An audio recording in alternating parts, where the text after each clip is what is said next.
জলপাই চ্যারিটেবল সোসাইটির একটা আবেদন দিই। এই বাচ্চা মেয়েটাকে আপনারা দেখছেন, মেয়েটার নাম হচ্ছে সায়নী কর্মকার, বাবার নাম হচ্ছে সুশীল কর্মকার। বাচ্চাটার বাড়ি হচ্ছে নৈয়াজিতে।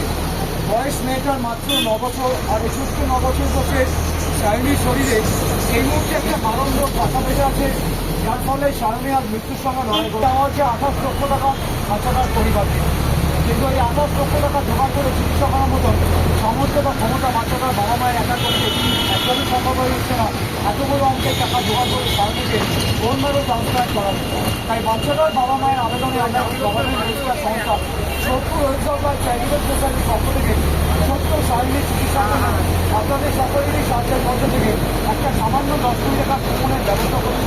যদি আপনাদের যাতায়াতের পথে কোনো অসুবিধা না হয়ে থাকে, যদি আপনাদের সম্ভব বলে মনে হয়, তাহলে একটু এগিয়ে আসবেন।